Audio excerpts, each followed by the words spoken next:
What's going on, YouTube? Chris here. I want to bring you all an update of Bitcoin and also an article that I ran across. We're going to look at the article first, and then we're going to get into the technical analysis.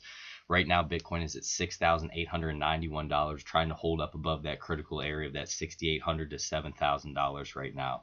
So we're going to get into all that, guys. First off, we're going to start with this article, and this is by cryptonews.com. It's by Tim Alfer, and what it says is traditional traders could be ready to go crypto, and they prefer Bitcoin. So I'm just going to read a little bit of this to you, but it says, senior trading executive believes that larger trading companies are about to take the crypto plunge and could be set to provide the market with a timely boost per a new study. Bitcoin USD is the most preferred trading pair.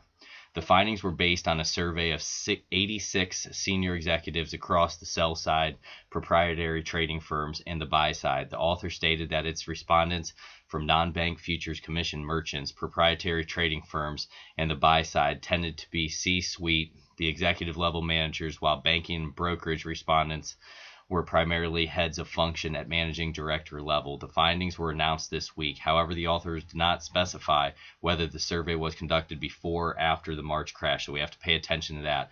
In either case, according to the study, although most traditional trading firms still refuse to handle crypto, the tide could be about to turn. 97% of trading firms will consider the opportunity again in the next 2 years, or less than 45 are planning to revisit the idea in 6 months or less. And this is what you're looking at here. So within 3 months, you can see the slice of the pie here. Then we have within 2 years over in this range. We have our 6 months. People are thinking about in the next 6 months, and then we have 1 year, and then we have our never. And as you guys know, a lot of the reason is due to the hacking, is due to all the problems on exchanges, things like that. People don't want to tie up big money and then have it hacked, essentially, is what's happening. And it says, what's stopping them? Yes, you guessed it. It's regulation again. So we've talked about that. Concerns of trading institutions. So these are the main things that the traders are worried about. It says security of exchange / fear of hacking. You can see how high that is. That's almost up to that 60% level. Counterparty risk with exchange. You can see up here, that's about, so 10, 20, 30, that's about 40% there. You're going to have concerns over custody. That's going to be 30%. Concerns over AML and know your customer of exchanges, so that's going to be 20, and then fear of reputational damage, and that's only about 10% there. People who wouldn't want to trade it because they're afraid of their reputation, which whatever. I don't know why people would be nervous about that. But what it goes on to continue to say is the executives also said that when it came to selecting which cryptocurrency or stablecoin to trade in, the respondents' primarily consideration was liquidity, followed by volatility. So that's something we have to look at here. So preferred currency pairs, you can see it's Bitcoin USD. So that's what most of the traders would want to trade, is just the original Bitcoin versus the US dollar. What you see over here, and this can be about 40% or so, or these are going by 20 this time, guys, 20, 40, 60, 80. So 20, 40, 60, 80, we're looking in that range. Ethereum USD, we're going to look at ETH, BTC, you can see that there, and then BTC USDT. And then we have our XRP USD. So those are the main preferred currency pairs that traders are looking at. So guys, that's the article, and this is by, let's see here, cryptonews.com. So if you get something from that, like, subscribe, hit that notification bell if you get something from these technical analysis as well. And then guys, and it really helps my channel, even if you can just leave a comment of, hey, you know, I appreciate it or whatnot, that really helps out the channel. And today I'll try to get back to all the comments. We've been extremely busy around here, so we got a lot of stuff going on, but we're going to look into Bitcoin next. So right now for Bitcoin, what we were talking about yesterday was trying to stay up above that $6,800. You can see this level right here. Guys, we hit it back in March 20th. We got up to around that $7,000 range. Over here, we consolidated up against it many times. We tried to break out above, couldn't do it. Tried again, and you can see we had a huge rejection here, and this is on the 4-hour time frame. Look at this, just super long, almost like a rickshaw doji type deal, long leg doji. So we had a lot of indecision, and that was that false breakout. If you remember the video yesterday, we were saying I wanted to wait for a 4-hour candle close up above that area with strong volume and conviction. And you can see we went up, we faked out like we were talking about yesterday, came back down, and now what we're trying to do is get back up above that area again.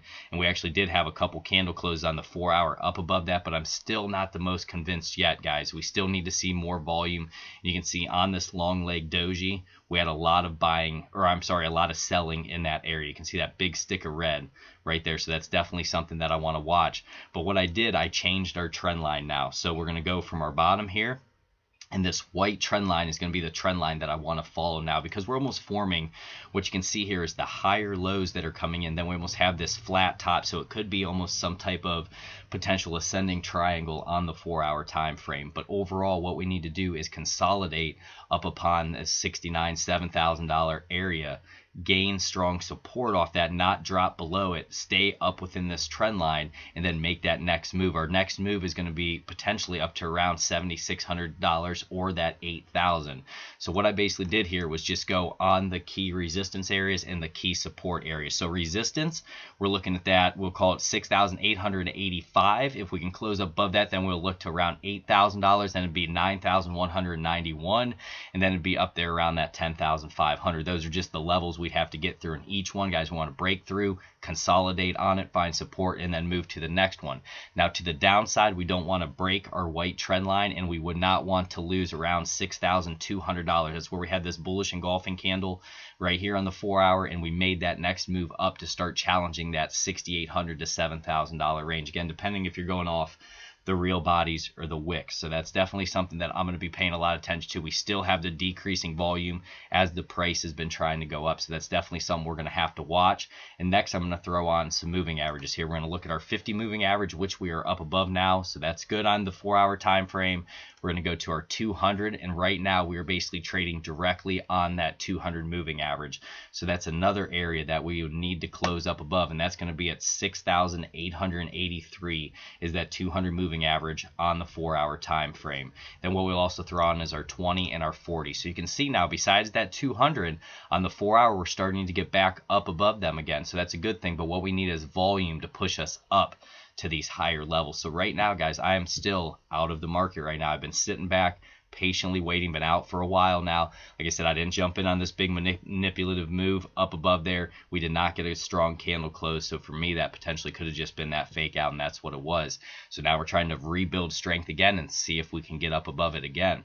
Now, if we bounce out to the 1-day time frame, I wanted to take a look at this. So what's good is we ended up having a candle close the last 2 days up above this 20 EMA. And that's a good thing, guys. That's how we have to start. We just have to conquer these moving averages one after the other. So we're up above our 20 now. We're trading up above. We do have a small candle here, small day candle, a lot of fight, a lot of area, or a lot of tightness right around that $6,885. And you can see we wicked up to our 40 moving average. We tested that. We had a longer wick, saw some rejection, and we need to still get up above that 50 moving average and that 200 moving average as well on the 1-day time frame. So those, we do have that death cross, and it's pressing down upon us. But what you always have to remember with the death crosses, as soon as it happens, same with the golden cross, it's not something that happens instantaneously. So we get this downside cross, and all of a sudden the price smashes to the downside. Can that happen? Absolutely. This is cryptocurrency. But we have to realize sometimes it takes more time, and now we're starting to get that downside pressure. So that's where I said we need volume to get back up over top of these moving averages. And it may just take some type of massive manipulation, guys. You can see these pumps when they come in. Back here, we went from $7,400 all the way up to $10,581, and then we ended up losing it all plus some. So that's just where we really have to pay attention and guard our positions. Okay, so we'll check that out there, guys. And then what we're going to move on to is a few indicators. So in terms of indicators, we'll go to our relative strength. Right now we're sitting at 51, cruising more neutral. You can see we're still pointing up a little bit, starting to get a little curve here, but that's running a little more neutral there. Next is going to be our MACD. MACD, we're still up above on our bullish cross. Histogram's still been in the positive, so we need to pay attention to that. That's still rolling well for us. That's no problem. Then I want to take a look at our stock RSI. Stock is at 196, so we are potentially going to get some type of cool down there, and that would make sense if it was at this area, but we're going to have to continue to pay attention to that. And then last one I wanted to do was our Don-chain channels here, and we are up above our 20 middle band there, so that's good, and we are at the top of the channels there. So this may be an area where we do cool down a little bit more, but we're really going to have to see what we end up doing with that 6,800 I think that's a big area for us as we continue to look at it again. If we were to close where we're at here, this would be a bearish engulfing candle, and maybe that'd be enough to start dropping us back onto this trend line, guys. But this still, to me, is a sticky area, and it's an area where you go, oh, do I want to jump in or not? And for me, I still continuously want to be a little bit more careful on the 4 hour. Right at that 200, we're starting to get a downside stock cross, and we still have not had a ton of volume to push us to the upside. So more so, guys, this is kind of just rolling neutral for me right now. When we're taking a look at this and we're going, all right, how are things looking? You can see on the 1 day we have a 7 sell, we have a 9 neutral, we have a 12 buy. Oscillators, we have a 1 sell, 8 neutral, 2 buy, and then moving averages 10 buy, 1 neutral, 6 sell. And you can see down all through here, we have all our buys in the shorter term, and then we have all our sells in the longer term. Then we have a lot of neutral coming in here. So this is definitely an area that we have to be careful.